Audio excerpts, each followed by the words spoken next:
Doom, Hitman, Uncharted 4. These are just a few of the big-budget AAA games everybody is talking about right now.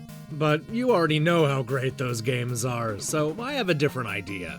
Instead of repeating the same batch of titles seen in countless Game of the Year lists, we're gonna count down the top 10 games you probably missed in 2016. These are some of the best games nobody is talking about, so let's change that. Here's what you missed.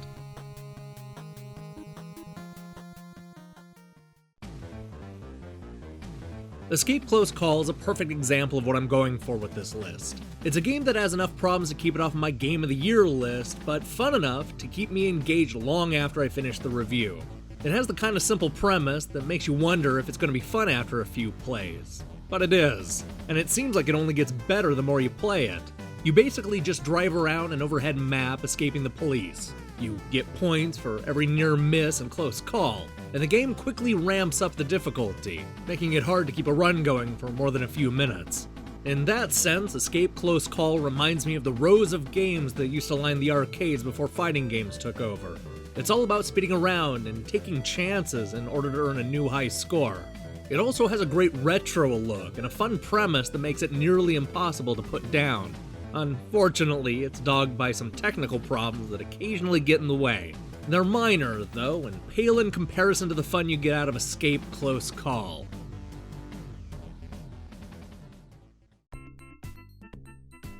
If you ever wish Wonder Boy came back as a sexy bunny rabbit who teams up with a scantily clad fairy, then Ribi is the game for you. It's an admittedly silly setup that somehow works. This anime-inspired Metroidvania-style action game is overflowing with personality. Well, that and teenage girls. Actually, it's mostly teenage girls.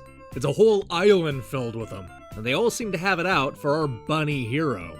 I guess it's a good thing we're carrying that giant mallet. Ribi was published by Sekai Project, a company best known for their long line of visual novels. This adventure game has a lot of dialogue, but the focus here is on the fast-paced action and exploration. There's a lot to see and find in Ribi Island, and I really enjoyed the retro look and diverse stages. It's not always original, but Ribi is a great time with a fun sense of style.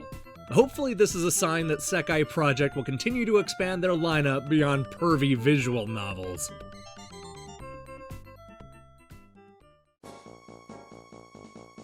Who knew that one of the year's most intense thrillers would be a game played on a fake cell phone? Replica may look like a mobile experience, but it's actually a clever graphic adventure where you've been captured by the government and forced to search for clues of terrorism on a stranger's locked phone. It's a killer concept that constantly makes you feel uneasy, in a good way. This $3 game is played entirely on the screen of a phone. The whole thing is you searching around, learning about the owner's life, friends, relationships, and hobbies. You use apps and call people for more information. That's it. And yet that's all it needs to be. The simplicity helps the thriller, keeping it on track and focused. Best of all, there are a lot of different endings, so you can play Replica in all kinds of ways. This is definitely one of the year's best thrillers.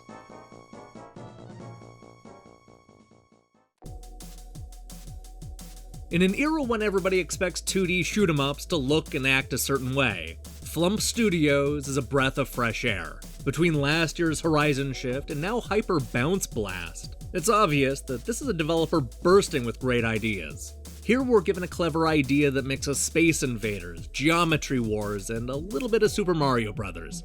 It's an action-packed exercise that sees you bouncing off of enemies, jumping off of walls, and shooting everything that comes close.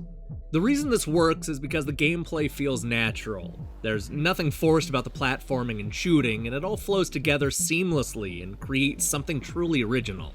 In fact, the concept is so good that it's a shame Flump didn't go even more over the top. There's so much room for power-ups and new weapons, something I'd love to see in a sequel. I can't wait to see what Flump comes up with next.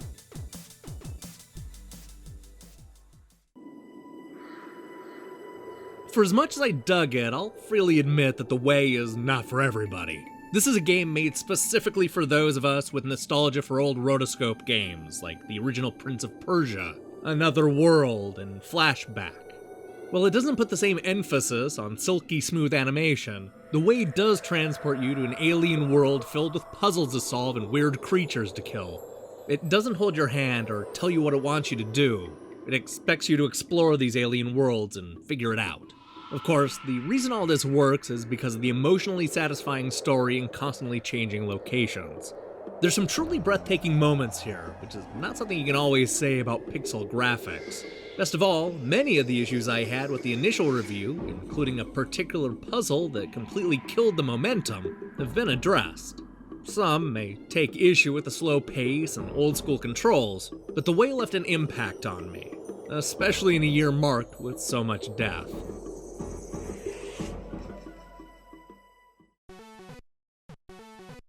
Apparently 2016 was the year of the rabbit, because here's yet another game starring a bunny on a mission.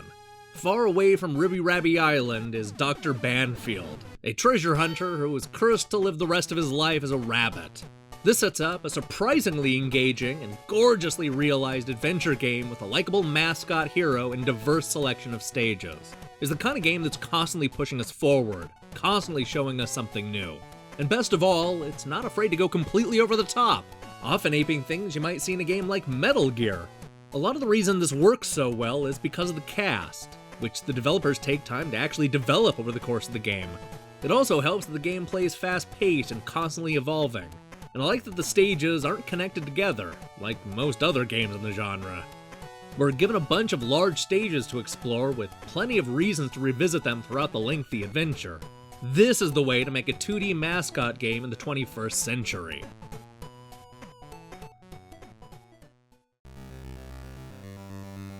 Not to be confused with the Steve Martin movie Leap of Faith. Leap of Faith is a cyberpunk action game that mixes elements from board games and roguelikes. What starts out like a standard dual-stick shooter quickly turns into something deeper. We're given fun superpowers to play around with and new abilities to unlock, leading to a similar role-playing style experience we saw in last year's Hand of Fate. This takes the genre-swapping antics in a completely different direction, and players are treated to dozens of action-packed shoot-'em-up stages. While we've certainly seen some of these ideas before, Leap of Fate pieces them all together in an immensely satisfying package. It's a lot of fun to control these 4 characters, and I like that each of them feels unique. They all have different powers and fighting styles, which kept me coming back. I also like that we're given a lot of backstory, something that helps flesh out this world and made me care for the characters. That's rare for a dual-stick shooter, and it's just one of the many things about Leap of Faith that surprised me.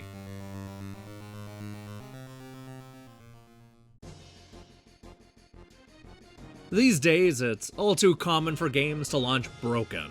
It's not every game, but enough of them debut with game-breaking bugs to poison the water. Sadly, that was the case with the Count Lucanor, a bold and surprising adventure game that is equal parts Legend of Zelda and Silent Hill. You explore the surroundings, run away from bad guys, and make choices that'll change the way the story develops. It was an immediately likable game with one big problem. It was completely busted when it launched. I got to the point where I couldn't even launch the game after a while. Thankfully, all of this is in the past, and the Count Lucanor finally works properly. This is one of the few times I've decided to go back to a game after running into so many technical problems, and I'm glad I did. This is a twisted little fairy tale that was completely overlooked by its target audience. I'm a big fan of the pixel graphics and the way the story unfolds, especially when it comes to how violent the castle can be. There's something special about the Count Lucanor, and more people need to see it for themselves.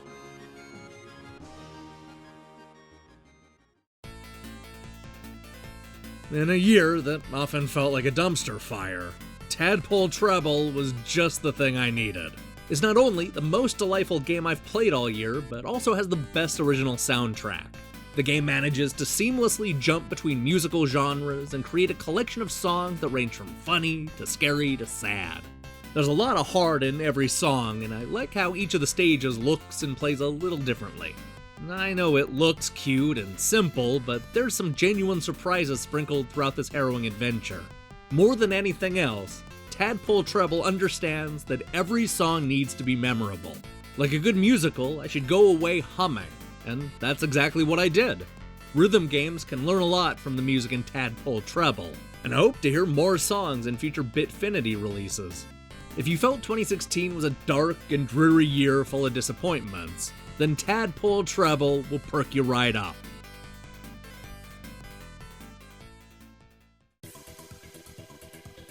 No game was better at world building than the aquatic adventure of The Last Human. By combining elements from Shadow of the Colossus and Super Metroid, YCJY has managed to create something truly special. The 2D, retro-inspired world you explore is painstakingly detailed and filled with incredible enemies. It perfectly captures the melancholy feeling of seeing the world you once loved dead and buried under an ocean of water, all while delivering a fun and exciting action game you absolutely must play.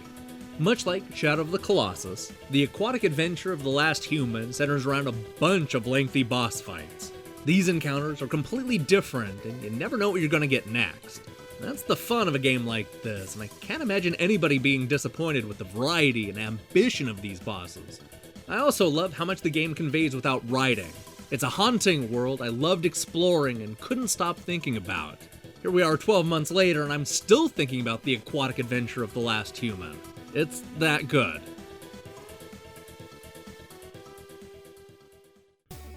Hey, thanks for watching our wrap-up of the best games you probably didn't play. With 2017 just a couple of days away, this is going to be our final video of the year.